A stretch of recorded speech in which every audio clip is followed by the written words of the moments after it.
fighting Mike Tyson. Like, that's for clicks and money. But if he knocks out Mike Tyson, that's kind of a flex. 100 million sounds like a lot. It's pay-per-view. It's a piece of everything. Welcome to The Real Oshow. I'm Zachary. And I'm Joshua, and we're brothers chasing the curiosities of our life. And on this show, we'll deep dive the most influential people, music, and topics going on in the world. And today, we're talking Jake Paul and Mike Tyson. I gotta stack out this gold. I tell you I'm on the road. About to get all this dough. Me and no fuck niggas know. I swear to God we the ghosts. This ain't the story they told. Man, if you know, then you know. I never had to tell my dogs we on rough for greatness. They paper getters, they want money. What's good, everybody? Today we are talking Jake Paul and Mike Tyson fight. It just came out today. July 20th is the fight day. It's taking place in Dallas, Texas at AT&T Bank Stadium. This is about to be, Joshua, the biggest fight of our life. Like, I hope everybody knows it is like a 26, 27-year-old fighting a 56-year-old. Whoever thought that would be the biggest fight, but I'm telling you, this is the fight of our lifetime. I would disagree. I think that Conor McGregor Mayweather was a bigger boxing match through and through because you're like talking about two guys at their prime. Now, if Mike Tyson was 23 years old and Jake Paul was this would be prime time. If Jake Paul was fighting like Canelo or like Ryan Garcia, Tank Davis, like something like that, I would be like, whoa, that's nuts. Mike Tyson is a cool fight. To me, seems like a very lateral move. Like, Jake Paul was like, I'm not doing this for money. I'm not doing this for clicks. Like, I want to be a world champion. And no route to world championship is like fighting Mike Tyson. Yeah, but like that's for clicks and money. But if he knocks out Mike Tyson, that's kind of a flex. Listen, I don't know care what anybody says. What happened is Jake's been like the undercard in few of these. He hasn't been taking his money. He's been like donating it. He's like, you know what? I could use a couple $1 on a fight here. His camp's expensive, bro. He's got a good team. He's probably spending like $1 million on each camp, and his camps are going. His last couple fights, bro, he's not making that much money. Those aren't pay-per-view fights. Like he's got to make money at some point. He's putting all of his time and effort into fighting. Like that's taking away from how much money that Jake Paul really could have. And of course, he has businesses. He has things that are already in motion, and he has people that are already running those businesses and investments and whatever. So he's gonna be okay, but this is a paycheck. There's no other reason why. This isn't like 100%. A legacy fight. This isn't a legacy fight for Jake Paul. Like, he's not like, I'm... Kind of. No, it's not, bro. He knocked out a trash-ass fighter. And don't get me wrong.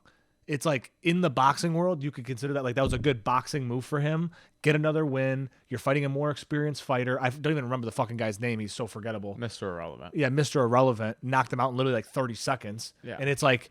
Now you're going to go fight Tyson? Like, to me, I was excited. I was like, bro, he's actually going to fight like a legit fighter. It's going to be like when Logan Paul fought Floyd Money Mayweather. It was an exhibition fight. And that's what this is. It's going to be an exhibition fight. Well, it's not even exhibition. That shit was planned. It was a money grab. This, once again, is a Floyd Mayweather, Conor McGregor robbery in broad daylight. When Floyd Mayweather came out with the robber mask and literally said, this is a stick up, this is exactly what Jake Paul and Mike Tyson is. And to add a layer, which we need to dive deep on this, and we're going to talk about multiple different topics within this, is it is exclusively streamed on Netflix. And now NFL did it with Amazon Prime with Thursday night, and then I think they also get a Sunday or Monday game, whatever it was, whatever. They're doing a playoff game as well. A playoff game as well. Peacock did a playoff game. What we are going to start to see more is these platforms buying these one-off fights or these specific sports games or these playoff games. It's going to get away from these cable TVs and ESPN and ABC who always have the games. Now it's like these pay-per-views aren't even getting pay-per-views. Netflix is buying that fight, which is incredible. The new signups just for that fight is going to be wild. You know, it's funny that the more things change, the more things stay the same. And I think that's about streaming. Like, of course, Netflix has to get into the live sports game. They have to. They've already been planning on doing that, and that's why this fight makes a ton of sense. 1. 2, growing up for us, bro, we had a cable TV, right? You buy a cable production. That's where streaming is going, right? I have now 4 or 5 streaming services. Eventually, it's going to be like, here's your 5 streaming services, but there's this one app that links all the streaming services, and now it's just like cable TV. And then, they all do live sports, but different 100%. things. Like, it's all going back to like fucking cable TV again. It's like, it's literally this cycle of like, oh, we did cable, like, oh, streaming, so cool, so innovative. I can just pay for the things I want. Now it's like, no. Now you just end up paying for everything. It was cable TV, and then it was like the satellite TV, right? For sure. And then it was kind of like the internet smart TV where you still had the the satellite TV, then you had the apps, then it went straight apps, and now it's going kind of right back. But it's never going back to satellite or cable, of course. But it makes sense why it's the all these same apps, thing. all these apps like YouTube does it, obviously. You know, Hulu has live sports, does it. Amazon Prime is doing it. Now you have Netflix doing It's honestly something that Netflix has been really, really missing out. And I didn't conceptualize it until I saw that it was just streamed on Netflix. And I was like, oh, wow. Like, they were missing that. But even without that, Netflix is still crushing everybody. I'm going to argue. I don't think that this fight's about signups, if you want my honest opinion, and I'm going to tell you why. Joe Rogan signed a Spotify deal for $250 million because it wasn't, and it's not exclusive, right? So he can post this wherever he wants. The first deal that he did with Spotify was exclusive. Yeah. And the thing that Spotify did that because they're like, oh my God, everyone's going to drive signups, but yes, it didn't. They started realizing like it's all about ad revenue. So to me, I'm like, yes, this is a play, but I feel like this is just like for Netflix to get a foot in the door. Because at the end of the day, I don't know how many signups this is going to drive. It might. It's going to drive a little bit. It'll drive a little bit. It'll drive signups, but not to the extent that I think is going to be like this massive, huge play. I think it's like things like that are all in ad revenue, and something like that. If it's exclusive, you're not really getting that. They would own the highlights, which there's probably some value there. Like they'll own like if someone wants to use the highlights, but it's like, let's be real. We live in the internet age. Everybody's going to legally stream it. For sure. And watch the fight. Or most people have we have Netflix. Well, we don't even have to. I think that Netflix, it makes sense, right? Because in my head, I'm like, this is a full circle thing. They're going to stream the fight. They're going to have a bunch of, like Jake Paul's been doing what UFC does. He does like the week before the fight. That's every day they only drop. Be on Netflix. It's going to only be on Netflix. And then they're going to do like a recap video of where it's like how they do like a Taylor Swift concert where it's like a recap thing. And it's like this experience. It's going to be the same shit. Which makes sense. It's like do the whole package, have these exclusive drops, and it's like they could be a 9-minute episode that just is in the little book of. I mean, to be real, like one of my favorite parts about boxing was like kind of the trailer hype leading up to the fight, where you show the camp, they talk, they do the interviews, they interview the family, they interview the best friend, they interview the trainer, like that in depth, which has a lot of value, but. You know, it's funny you actually said that now that I'm thinking about it. I don't know if it'll drive that many signups because you can just illegally stream everything. I agree it's probably a foot in the door with Netflix, but it's also just... But at the end of the day, I want to make this point, though, which I think is a great point because someone said that about the playoff game, right? They were like, they were all pissed about the Peacock thing. They were like, oh, Peacock, I got to fucking download Peacock now. And someone made a point. They were like, you're literally going to pay, even if you just do 1 month, right? You do a sign up. It's $10. You're paying $10 to watch this game. It's really not that big of a deal. No, it's really not that big of a deal. Like a pay-per-view is fucking $50. So if you put it in that perspective of like this Netflix thing is $7.99 or probably more than that's probably like $14.99 now. But like you're paying $14.99 for the 1 month just to watch this one episode. You can binge other shit as while you're there. But it's like you might find like, oh, I like this actually. And that's the whole point. But I actually think that it's not that if when you talk pay-per-view, right? Paying $14 is actually it might sell more pay-per-views. So, maybe it does sell a couple more. It definitely lowers the barrier to entry. For sure. I'm super curious to see it. And then also what hasn't came out yet, what I'm even more curious about, and we'll probably talk about it on the show, is how much Netflix paid for this exclusives. Because that had to be a good penny. I do wonder how much that is, and I think $100 million less. I don't know the numbers. I feel like the reason why Jake Paul does something is, and again, Mike Tyson's probably in the same category, is I think they do it because they want a piece of it. I don't know. They're getting a revenue share, and I don't know how a company like Netflix gives a revenue share like that. Like obviously they can probably track like the people downloading it from that. But to me, I don't know. I wouldn't even know where to begin. It's pay-per-view. 100 million sounds like a lot, but it doesn't sound that crazy. Pay-per-view. I want to see it's a piece of everything. Before I say $100 million, I want to know who else is on the card because there could be some they could get some real iconic fighters that go before the fight that could drive a lot of hype to this. So you never really know. Yeah, and as we transition here, Joshua, you wanted to talk about Jake Paul's betting app called Better. Yeah, while we're talking about Jake Paul, it only makes sense that we talk about his gambling app Better, which he does this with Joey Levy, who is the CEO of Better, And Better is a gambling app. One, Joey Levy's a smart fucking dude, and that's why Jake Paul paired himself up with him. Joey was one of the people that basically builds the infrastructure platform that a lot of the major gambling companies use. It's basically his app that they're just putting all their shit on. So long story short, he's a smart dude. And he's the reason why Better is kind of interesting is because it's micro bets. They're not focused on like the money line type shit. I mean, I think you still can bet that stuff, but it's like everything's about the micro. Like Joey's goal when he created Better is, so he said, was like he wanted to be able to bet on every, when they were talking about baseball, he was like, I want to be able to bet on every single pitch. Every pitch should be able to be gambled on, which is like nuts in a sense. It's fun. It's fun, but like that's what I'm saying. That's the idea of it. And they just had their second evaluation of the company, which was $375 million, which massive. And again, that may be why Jake Paul is fighting Mike Tyson. Maybe it's a more of a Hollywood push to push his company.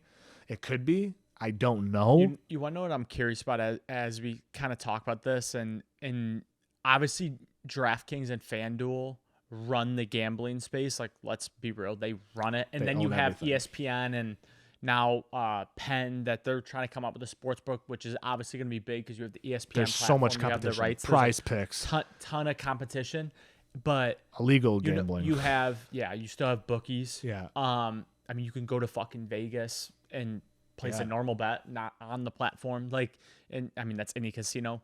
But what I'm thinking about is you have Logan Paul creating Prime, this big sports drink, right? Energy drink. Then you have Jake Paul creating this betting app.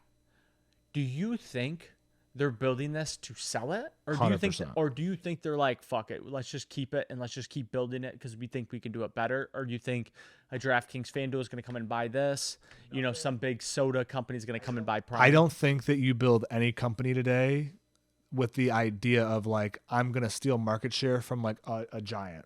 Like, or like, I mean, like forever. Like, to me, Prime, Better, their sole purpose is to chew up 5% of the market share, just so the giant FanDuel DraftKings Penn just goes, we're sick of fucking dealing with you. We're just going to buy you.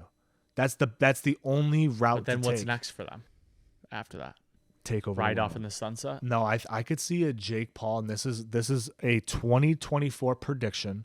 It's election year. I could see a Jake Paul, Logan Paul, guys that like get into politics later in their life. I could see a guy. I could see They're them. a little young for that. No.